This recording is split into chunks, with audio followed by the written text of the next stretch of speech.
À l'été 2014, avec un associé, nous ouvrons une clinique antidouleur de soins naturels à Montréal. Quelques semaines après le début du projet, une nouvelle collègue se joint à nous, appelons-la Marie. Marie est début quarantaine, elle a une maîtrise en sciences de l'éducation physique, elle donne des cours privés, semi-privés, dans l'espace qu'on appelle notre petit gym dans la clinique.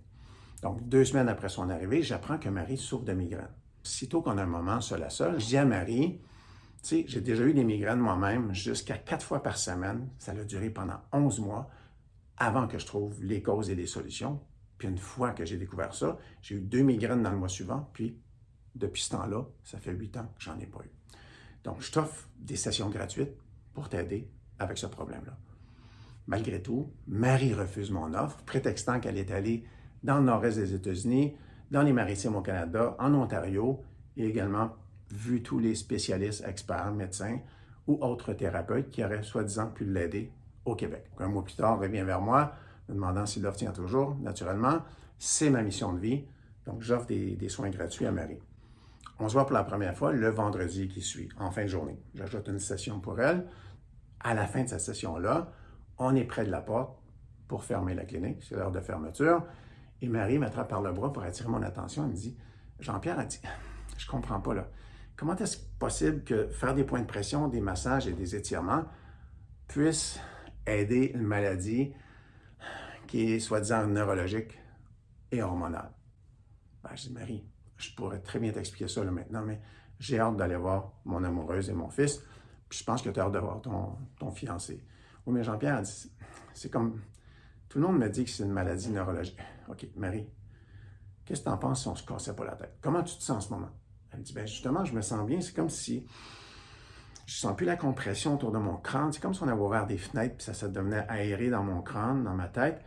Même mon cou, mes épaules, le haut de mon dos, mes bras, tout ça se sent comme plus spacieux. Dans ce cas-là, Marie, qu'est-ce que tu penses? On croit des étrangers, Pierre Jean-Jacques, des spécialistes, des experts ou ton corps? Donc moi, je t'invite à croire ton corps, aller passer un beau week-end avec ton amoureux, puis on se revoit la semaine prochaine, vendredi, même heure, même poste. Elle me dit, OK, mais tu vas m'expliquer? Je t'explique vendredi prochain, promis. Entre-temps, on se revoit le mercredi suivant, entre 2 clients chacun. Marie m'interrompt, me demande de me parler en privé. Elle me dit, Jean-Pierre, c'est incroyable, j'ai eu 3 journées et demie, pas de migraine à la suite de ton traitement. Je ne comprends pas comment ça peut être possible. Mais je dis, Marie, t'es contente ou pas? Oui, mais là, c'est revenu. Ouais, je peux le voir dans ton visage.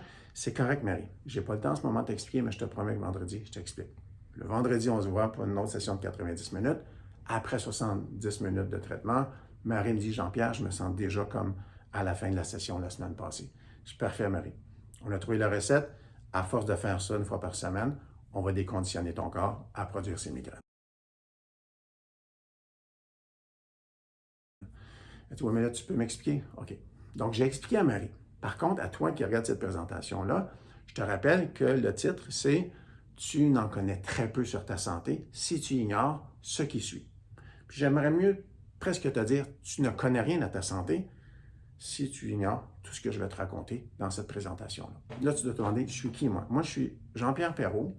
Je me considère comme un expert en antidouleur. Pourquoi? Pas pour les formations partielle en ostéo que j'ai eu, toutes les formations en massothérapie diverses que j'ai eues, la formation en correction posturale, en stretching, en yoga, en gymnastique respiratoire, en anti-gymnastique. Bref, toutes ces formations-là m'ont amené des connaissances, mais en fait, il n'y a vraiment que mon corps qui m'a enseigné ce que je veux te partager, qui est encore plus fondamental que de comprendre la douleur, les migraines, leur fonctionnement et tout. Parce que ce que je veux te partager, c'est la fondation de tout ça. Comment je m'y prends pour finir la présentation? Je te raconte 2 autres anecdotes. La présentation, c'est 3 anecdotes, puis à la fin, on conclut avec l'idée principale de ce talk-là. C'est bon? Deuxième anecdote. Durant la même période de temps où je soignais Marie gratuitement, j'arrive chez moi, samedi après-midi, 1h30, après avoir fermé la clinique, j'ouvre la porte, qui je vois couché en petite boule au sol dans le hall d'entrée, mon amoureuse Maya, qui se plaint de crampes menstruelles fortes et qui me dit « mon amour, je veux mourir, je dirais que je veux vomir, que je me suis jamais senti aussi mal que ça de toute ma vie. » Elle pleurnichait à travers ça, puis je comprenais plus ou moins. Je dis « Mon amour, attends 2 secondes. Je vais aller me laver les mains, je vais vérifier si Fiston fait encore la sieste d'après-midi et je reviens vers toi. Donc, je fais tout ça, je reviens vers Maya, je l'aide à se rendre au lit. Une fois que Maya est sur le lit, qu'est-ce que je décide de vérifier? La musculature de ses cuisses et de ses hanches.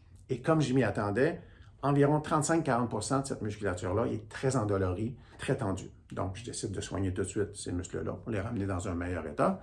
Et en moins de 15 minutes, Maya qui me dit « Merci, mon amour. Je me sens tellement mieux. Les crampes sont parties, je peux enfin souffler. La nausée s'en va également. » Là, Maya me demande de faire la sieste. Je dis « Oui, fais ta sieste. Dors aussi longtemps que tu as besoin. Et quand tu te lèves, s'il te plaît, fais tes étirements que je te conseille de faire après que tu fais ton jogging normalement. » Donc, Maya fait sa sieste, je ferme la porte, je décide d'aller me faire un snack d'après-midi. Au même moment, Fiston se réveille, donc je suis en train de manger mon dîner, on va dire, sur le divan avec Fiston en 2 combats de lutte. Et Maya se réveille au bout de 25 minutes. Elle fait 15 minutes d'étirement environ dans le corridor de la maison, puis elle vient nous rejoindre. Et met sa liste de lecture de musique préférée. Et Maya se met à danser, à chanter. On aurait dit qu'elle flottait dans l'air. C'était incroyable de la voir. Pendant que Fiston va danser avec maman, juste pour la taquiner, je dis à Maya, « Hey chérie, mon amour, tu m'as pas dit que tu voulais annuler ton souper, la soirée avec les filles ce soir? » Maya qui me dit, « Non, oui, pas question. Je me suis pas senti aussi bien que ça depuis une bonne quinzaine d'années. » Puis elle continue à danser et à chanter comme ça. Troisième anecdote. L'été suivant, 2015, j'arrive à la clinique, superbe matinée ensoleillée. Quand j'arrive pour déverrouiller la porte de la clinique, j'entends une voiture freiner derrière moi, à peu près une vingtaine de mètres, très brusquement, puis la voix d'une femme qui crie « Non! » Je me retourne, je regarde derrière, une voiture qui s'est arrêtée en diagonale au plein milieu de la rue commerciale, et une femme qui est très près de la voiture, les 2 genoux au sol, les 2 mains au sol, et qui marche à 4 pattes pour se rendre de l'autre côté de la rue sur le trottoir. Je m'approche de la rue, je regarde des 2 côtés, pas de circulation, je me précipite vers la dame. Quand j'arrive près d'elle, je lui dis « Madame, mon nom est Jean-Pierre, je peux vous aider, je suis premier aidant. » Madame ne m'entend pas, pourquoi? Parce qu'elle hurle « Mon bébé, mon bébé, mon bébé! » Elle hyperventile, elle est en panique. Je regarde autour, je vois aucun enfant, aucun bébé. Donc, je décide de mettre les genoux au sol et attraper ses 2 poignets avec mes mains comme ça pour l'aider à se redresser pour qu'on puisse être face à face comme ça.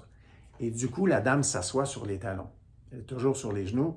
C'est à ce moment-là que je vois son ventre énorme. Donc, je comprends qu'elle est enceinte, elle est à quelques semaines de l'accouchement. Donc, je me répète, Madame, mon nom est Jean-Pierre, je suis premier aidant, et la seule façon que vous allez aider votre enfant, ça sera d'écouter les indications que je vais vous donner maintenant pour reprendre le contrôle. Appelons la dame Julia. 3 minutes plus tard, Julia est assise sur le trottoir sec, parce que c'est une belle journée, les jambes allongées, et je suis agenouillé derrière, braqué, afin que Julia puisse appuyer son dos sur ma poitrine. Sur le coup, un policier approche de nous, regarde Julia, dit « Madame, c'est très important de ne pas vous évanouir, ne vous endormez pas, restez éveillé, c'est très important. » Julia ouvre les yeux, regarde vers le policier et dit « Monsieur l'agent, je ne vais pas m'endormir, je suis seulement relax. Je suis détendu, je me sens zen, je sais que mon bébé va bien, il n'y a plus de danger, je ne suis pas gravement blessé. » Mais qu'est-ce qui est arrivé à Julia? Entre le moment où la voiture a failli frapper Julia, donc Julia a évité que la voiture la happe en se lançant sur le sol. Et la raison pour laquelle Julia paniquait pour son enfant, c'est qu'elle croyait être tombée sur son ventre et avoir blessé son bébé, son fœtus. Maintenant qu'elle était calme, elle était parfaitement consciente qu'elle s'était lancée sur le côté et que son enfant allait bien. Mais comment est-ce qu'une personne peut passer en dans 3 minutes ou 3 minutes 30 maximum de cet instant-là de panique où la voiture a failli frapper à l'autre état où la dame est rassurée, calme, relaxe, en plein contrôle? Je te pose la question à toi qui écoutes ceci. La réponse que j'ai, très généralement, c'est respiration, le mot magique. Oui, en effet, on s'est servi de respiration, mais ce n'est pas assez précis pour comprendre qu'est-ce qui fait effet à changer un état d'esprit de panique, un état émotionnel de peur et l'amener dans un état de relaxation, de détente, de pleine conscience. C'est la mécanique respiratoire, parce qu'il y a eu des étapes. Hein? Reprendre le contrôle, ralentir la respiration, puis très lentement, très profondément, de façon nasale. C'est tout. Vous venez d'entendre la réponse que j'ai donnée à Marie. Mais je vais vous la mettre plus clairement, comme ça. On appelle ça le High Five Functional Planes, les 5 plans fonctionnels de l'équilibre interne de ton corps. Donc, Marie nous disait, oui, mais Jean-Pierre, on ne peut pas guérir une maladie neurologique ou influencer une maladie neurologique et hormonale par des points de pression, des massages, des étirements. Premièrement, de quelle nature sont ces actions-là? Point de pression, massage, étirement, c'est des actions mécaniques, n'est-ce pas? On les a fait sur quel tissu du corps, vous croyez? Sur les muscles des épaules, du cou et du crâne. Vois les migraines comme une musculature, 76 muscles qui ont une action directe ou indirecte sur le crâne. Qu'est-ce qu'ils font les muscles? Lorsqu'ils contractent, ils raccourcissent. Disons qu'il y a seulement le tiers de ces 76 muscles-là, 25 muscles qui, tout d'un coup, raccourcissent. Est-ce que ça se peut que je me sente le crâne plus comprimé, ce côté-là, plus par en avant, par en arrière? Peu importe. Il y a un effet de compression. Donc, ce n'est pas anodin qu'on ressent pour les maux de tête ou les migraines, une sensation de compression, comme dans un étau. Pourquoi? Parce que c'est des muscles qui se contractent. Donc, on a relâché toute cette musculature-là, les épaules, le cou, les pectoraux, les bras, les omoplates. Bref, on est allé un peu plus large que nécessaire à chaque fois pour être sûr qu'on atteint toute la cible. Et en faisant des pressions mécaniques sur les forces mécaniques, que sont les muscles, on a relâché la source du problème. La neurologie qui a vu que le problème était parti, l'agression externe par la musculature sur le crâne, n'avait plus besoin d'envoyer des hormones pour essayer de rétablir la situation et tout l'équilibre interne, métabolique, physiologique a été recréé. Et comment s'est sentie Marie après coup? Merveilleusement bien. Dans le cas de Julia, la même chose, on s'est servi de la mécanique respiratoire pour ramener la neurologie à son normal, la physiologie et la biochimie à son normal. Et comment est-ce que ça se sentait à la fin? Merveilleusement bien. Maintenant, Maya, qu'est-ce que j'ai vérifié au départ? Qu'est-ce que j'ai adressé comme problème? La musculature de ses cuisses et de son bassin qui stressait le bassin. Et à l'intérieur du bassin, il y a un système reproducteur féminin qui est accroché après la structure, l'ossature du bassin, afin de quoi? Afin d'être à la même place lorsqu'il y a un enfant de 6 livres, 8 livres, 10 livres, 2 kilos, 3 kilos, 6 kilos, dans l'utérus. Le système reproducteur, lui, constitué d'un muscle très puissant qu'on appelle le myomètre, qui va contracter lorsque c'est le temps de donner naissance. Les contractions de l'accouchement. Maintenant, la musculature tendue autour du bassin et des cuisses va occasionner une réaction du muscle qui va donner des crampes menstruelles. Vous savez, mesdames, que ce ne sont pas vos abdos qui contractent. Quand vous avez des crampes menstruelles, c'est à l'interne, puis le seul muscle qui est assez puissant pour faire des crampes, parce qu'on dit crampes, on pense à quel tissu du corps? À muscle. Donc, le corps, la seule chose que le corps a pour changer ça, quand je dis le corps, je dis le système nerveux, c'est des hormones. Quand il y a un trop-plein d'hormones, ça l'emmène des nausées. Les mêmes nausées qui sont occasionnées lors des migraines, par exemple. Serais-tu d'accord avec moi pour dire que pour n'importe quel problème dans la vie, le plus près possible qu'on va travailler à la source du problème pour rectifier la situation, plus rapide et fulgurant seront les résultats, comme dans les 3 exemples que je viens de te donner ici. Après 2 ans et demi, Marie, 2 ans et demi de migraine sans arrêt, un seul traitement de 90 minutes, est-ce qu'on peut dire que c'était fulgurant comme résultat? Est-ce que dans le cas de Julia, 3 minutes et demie pour changer quelqu'un qui était dans une attaque de panique extrême, s'est ramassé de façon aussi zen en moins de 3 minutes 30? Et que dire de Maya? 15 minutes de traitement, 25 minutes de sommeil, 15 minutes d'étirement. Elle ne s'était pas sentie aussi bien depuis une quinzaine d'années.